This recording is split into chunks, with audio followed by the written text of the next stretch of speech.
discussion. And the main question as well is why are we discussing here the Industry 4.0? It's because we are living at the beginning of the new technological revolution around Industry 4.0 technologies, such as artificial intelligence or AI, robotics, industrial Internet of Things, so IoT, as well as smart factories, digital twins, and as well blockchain. So Industry 4.0 seems to be quite like a buzzword, and not all people understand what it refers to. So let me explain briefly. So Industry 4.0 refers to the smart and connected production systems designed to sense, predict, and interact with the physical world, so as to make decisions that support production in real time.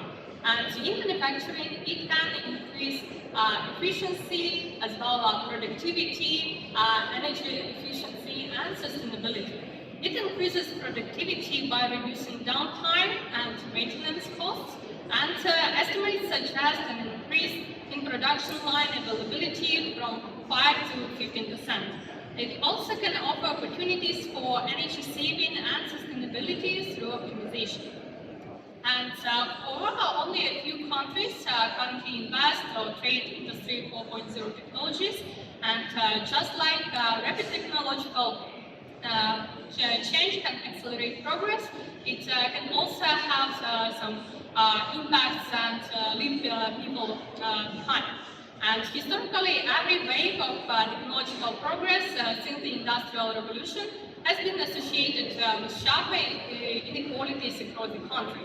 And before the 19th century, there was little income disparity across the countries, and today the average gap in per capita income between developed and developing countries is at $40,000.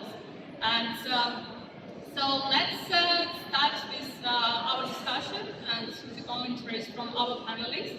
So my first question is, what are the current trends in global investment related to Industry 4.0 technologies, and which regions or sectors see the most significant growth? And let's start with Sonia. Thank you, Anna. Thank you very much. So the Industry 4.0, I mean, a lot of us hear that, and do we ever think, like, where did it come from? So obviously, it's you could say it's an evolution of the past 100 years. So for example, starting from the 1700s, right? You had steam technology. Then you had, obviously, 100 years after that, you had well, I would say like around the I would say the 18, you had steam technology coming in after that. Then 100 years after that, you had, what was it, in the 60s, you would say you had electricity, a lot of, after electricity. So you had the computer revolution that came on board, so that automated things there. And then from there, you came to the 4.0 revolution, which then took the technology that you had back in the 60s to where you are today. So how do we benefit from that? We benefit from that, like Anna was saying, through connectivity. We work very closely today with companies from all walks of life that are in the area of sustainability within our city.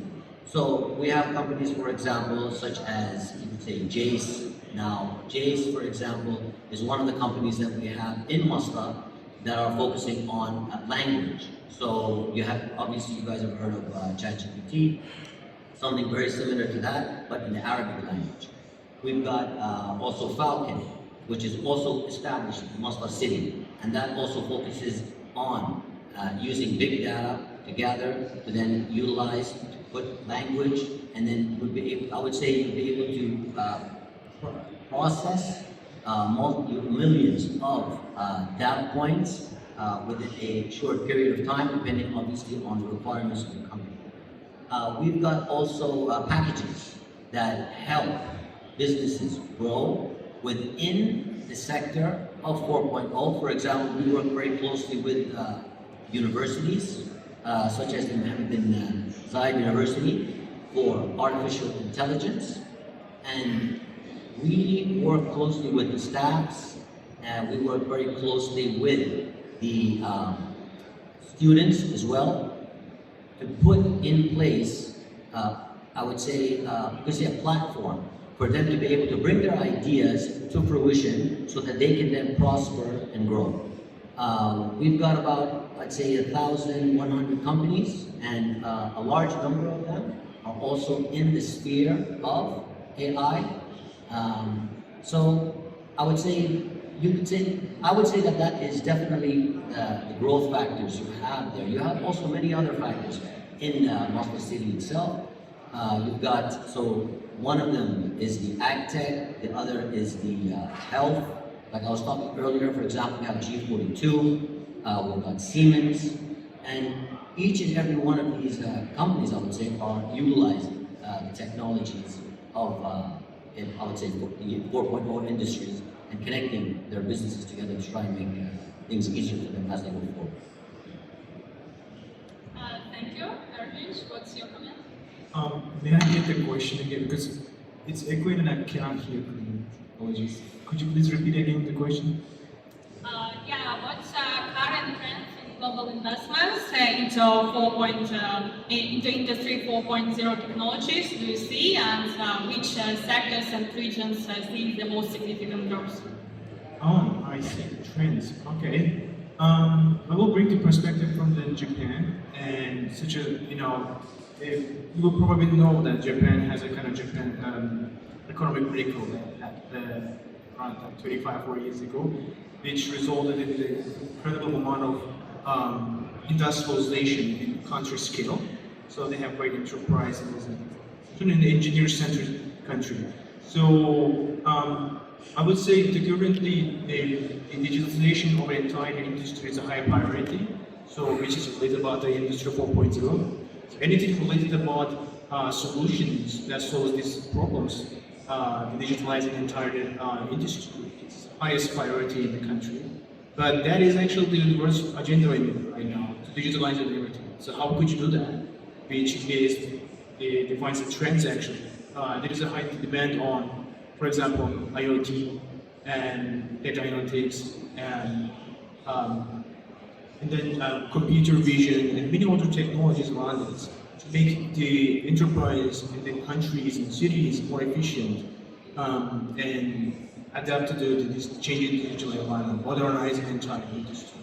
So that is actually also the topic of the 4.0. Anything related about it, it gets a lot of attention on investments. Our portfolio companies also, there are many startups solving these problems with the viable business models, because that's also quite challenging, creating solution, but at the same time enabling the private industry to create while solving this and then creating economical outcomes so that they can incentivize, so they can keep doing it, right? If they don't have financial incentives, why they would really want to do that as private individuals? So yeah, that could be my comment. Thank you. So we are talking from the point of view of the UAE and Arvish making examples of developments in Japan.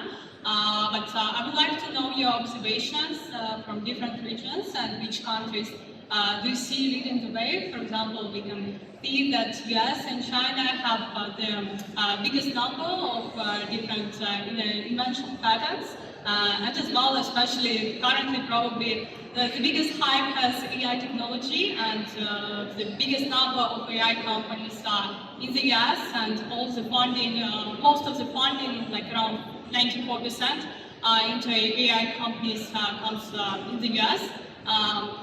So how do you see the cooperation, for example, between UAE and US, China, other regions as well, Europe, and as well, Erich, from your side, Accelerator started out from Silicon Valley, so what experience do you take from there? So let's start with Samir, probably.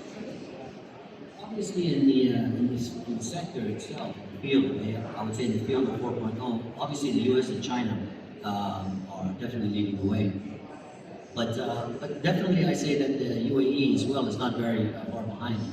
We have a top-down approach when it comes to enabling businesses, R&D, to take advantage of the I would say situation that's happening around us, so that we can prosper and grow those businesses.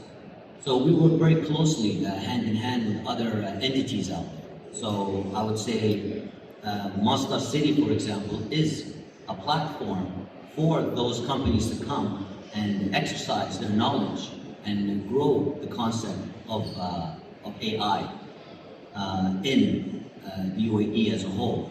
So, like I said earlier, you know, one of the things, obviously we have companies that are growing, but what we really focus on is the knowledge-based economy, because we're trying to move, obviously, from one transition to the other, right? Which is moving away from an oil-based economy, obviously, to that of a knowledge-based economy, so that we can then obviously grow new routes through the 4.0 industry revolution that's taking place in front of us today. But in order for that to grow and become successful, you have to be able to make a platform for those companies to grow.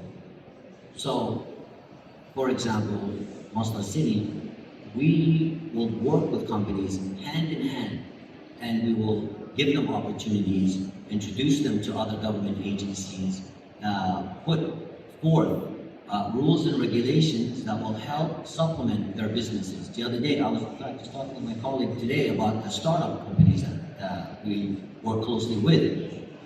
So, you know, we have startup businesses that are in many fields. In the health sector, we're working now, for example, with one in the space sector, what I was mentioning earlier. So, but one of the issues that they face, for example, is the, like say, funding. They'll face funding because they have a great idea and they're using all the AI technologies. They're up to date on that, but they need the funding to push that forward, right? So they need to pass something which is called the Valley of Death, for example. That is between the startup phase and after the phase where they're up and running and they don't need any more help. It's that area in between. So in order, and many companies get lost in that area in between. So that's, you probably heard, it's probably the 2-year, you've heard the 2-year span where a business, if they get passed, then they grow, if not, they fail. We work hand in hand with the companies and the businesses that we have at Masdar City to try to help them get past that period itself. Once they do, whatever sectors they're in, specifically in the sustainable sector, then they can grow and thrive. But going back to my point is, working with the government entities, working with one another to make a platform for these businesses to bring these technologies to fruition is the key. And that is what will help UAE move forward, getting closer to countries like the West, right? Yeah, well, I should say West and East, China and India. So that's a very important factor, something that we hold dearly to move, to grow in the sector of the 4.0 industry. Yeah. Thank you, Amir. Erkinç, what are your thoughts? I think I will pick up from the funding part. You tap into a very important point there. So how we can enable these type of startups, especially they're in the high tech, right? Deep tech startups. They're kind of like initially they start like a science project. They start in a university, or they solve a particular problems when they come from a technical background, right? How they would bring them into the funding. Maybe I will try to approach this, and could be relevant. So basically, these are funded just because of in sake of developing the projects, the technology. But it shouldn't be that way. It should be highly connected with the bringing the product to their customers as soon as possible, so they can perfect their solution in the context of the industry 4.0, which is modernizing and then making the feature of the industries. In order to make them, help them to get the access to the capital, they should have a really close working with their customers. So this is really big problem in the entire world actually. So I see this one in Japan, not only in Japan, but around the world, also in Silicon Valley. But I could maybe the Silicon Valley is a great example for this.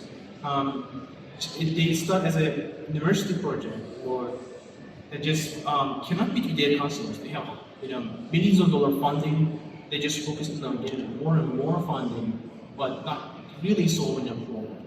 So, I guess my solution proposal on that is how we can help them to bring their customers meet with their real life problems. But this kind of project is amazing actually, because I love the vision that that's writing actually, vision that you're creating, and you're leading on this, so people can make a kind of forward-thinking approach, and they can really develop this future technology even from now on, so they can be funding ready over the course of time. So it's really also really great for discovering the future possibilities, future problems in the future. Yeah, I guess I cannot conclude this way. I can talk about the entire day. So this is like something that I'm really passionate about. Thank you. And my next question is to Amir. So I would like to know how in Masdar CEO do you prioritize investments in Industry 4.0, and what factors influence your decision making? Good question. How do we prioritize the 4.0 industry? I mean, if you look at a city, for example, we're building a city, right? So the city has many aspects to it, but it's got some main ones. And those are obviously living, transportation, social, right, and environmental. So these concepts are not new concepts. The concepts that have been there for a long time. But what's new is the evolving technologies that humans bring forward. And the key factor is how can you utilize the information, I would say the results from the information that you guys have, derived, how can you utilize those results to make what you're doing easier, right? And not only easier for the human or the individual themselves, but easier on the environment itself. You guys have obviously heard sustainability, right? So you want to be able to take from the environment, but at the same time you want to be able to live, and you want to be able to give back to the environment. So the key factor here is utilizing the technology of today to achieve that. So we work very closely with mobility companies. We work very closely with education. We have, for example, when I say mobility, we have Navia. We have the Navia vehicles that are running throughout the city. We have 6 square kilometers of real estate across the city. The city itself is broken into several sectors. So you have your residential, commercial, your light industrial, your institutions, and all those obviously are by design. Now, you have, going back to what I said, you have your vehicles, obviously electric. We had something called the PRT back in the day, about 15 years ago, and that was a personal rapid transport vehicle. And now that's changed because technology has changed. So now we're using newer technologies. Then we move to the Navia. That's an unmanned vehicle that goes through the city. So that works on the transportation aspect of things. Then you have the health aspect as well. We work closely, we have companies like G42, for example, that are there. We work closely with institutions. So institutions, obviously, you know the importance of that in any society. That works very closely on moving us from I would say, an economy that was focused on fossil fuels to one that is coming closer and closer to that of a knowledge-based economy, one that uses the human mind to be able to come up with new concepts and new ideas to be able to grow the economy today and into the future, obviously. And we work also then, obviously, like I mentioned earlier, very closely with government agencies who themselves focus on these factors that I had mentioned, and to see how we can bring that together to try and implement that in the city itself. So yeah, it's you can say it's got many facets to it that makes it viable. Yeah. Thank you, Amir. And earlier you work with quite a lot of startups, so maybe can you share what type of technologies in the Industry 4.0 the startups you work with develop, and what interest maybe from bigger players. All right, I mean many things because we're industry agnostic, meaning such a global organization, right? So we accept funders applications from in 200 cities. So based on what their country's agenda, based on the startups create solutions. So let's say if a country is highly industrial, just like Japan, people tend to create solutions on very high tech like IoT or computer vision or robotics and stuff, that kind of things. But for example, in the developing world, in Southeast Asia or in Africa, let's say, what they're coming up with is solving the most crucial problems in their own life. Let's say, clean water, that kind of things, right? Or sanitation. So obviously, ESG is one of the highest topic here. There, the entire conference also is talking a lot ESG because it's really great because it's a conversion between a bit social and a bit philanthropic approach mixed with the capitalist investments, right? So, anyways, that's just a comment. But I would give an example of obviously robotics, one of the hardest topic. AI, everything is AI. I know you got it, or I believe from the AI, everyone is talking about AI. But AIification, just like the early stage of the internet, so it becomes everything try to connect to the internet, become hype and things like that. That's completely natural.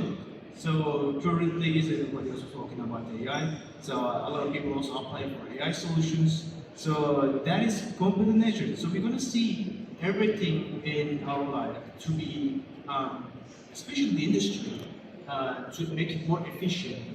A lot of AI solutions, AI for everything. We're currently getting this kind of startups into our portfolio. I think. In the future, also, it's going towards to full adoption of this AI revolution. So currently, like around 5% is adoption there. So we're going to see like much higher than I guess that has been the question. Maybe we also have vertical programs, industry specific. We even have a space program, for example.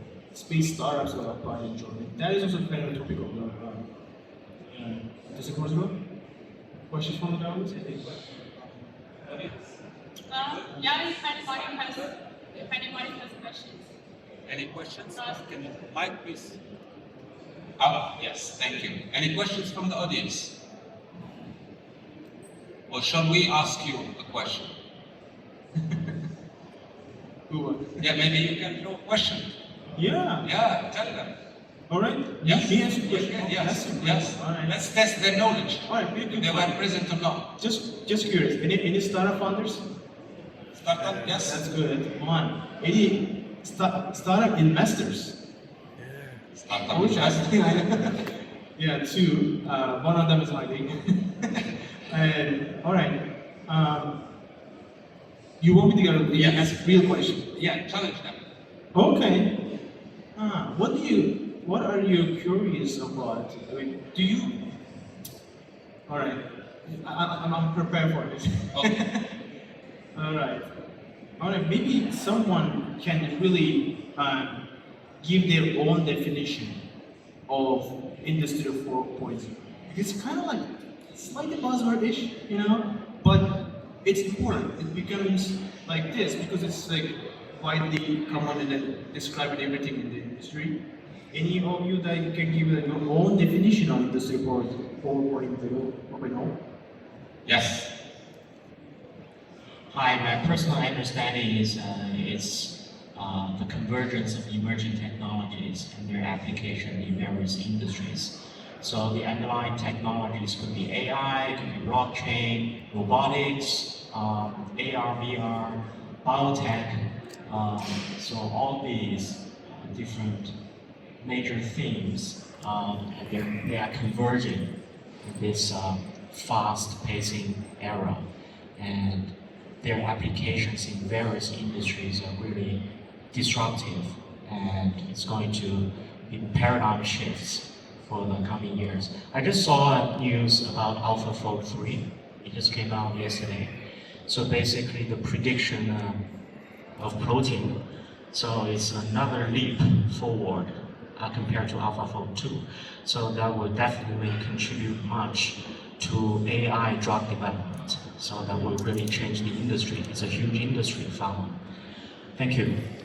100%. Thanks for this great insight. Thank you. One more? One more? Yes. Assalamualaikum. Question to dear Amir. We've got a company. We got a company in Masdar City. We know each other, and it is related to voluntary carbon offsetting.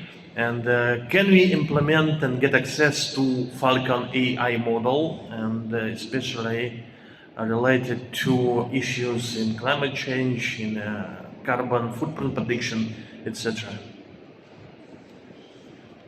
So I take it the question is that you would like to get in contact with us in Masdar City? No, Falcon AI, how to get access to it, like to ChatGPT. I know you want Falcon AI, local analog of ChatGPT. Okay, so I mean, yeah, anything to do, anything for, like again, with Masdar City, you have 5 free zones out in Abu Dhabi itself. So you have that focuses on entertainment, like 2454, you have the heavy industry, you have the logistics, and from our side, you have all the aspects where it comes to AI, sustainability, energy, so on and so forth. So with regards to your question, we can definitely assist.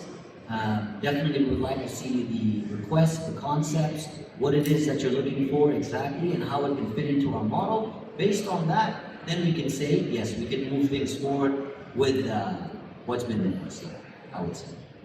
I'm not sure if that answers the question, but yeah, in general.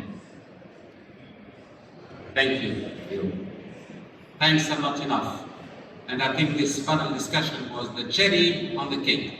We're concluding our sessions of today, which is the 3rd day of our most exciting get-together, annual get-together. We hope that we'll continue to share knowledge, connect. Please make sure that you connect these very insightful speakers on LinkedIn, Google them, and don't miss out to speak to them on one-on-one after we conclude just now. So join me in joining hands for them. Thank you so much. Thank you. Thank you, Anna. Thank you, Mr. Amir.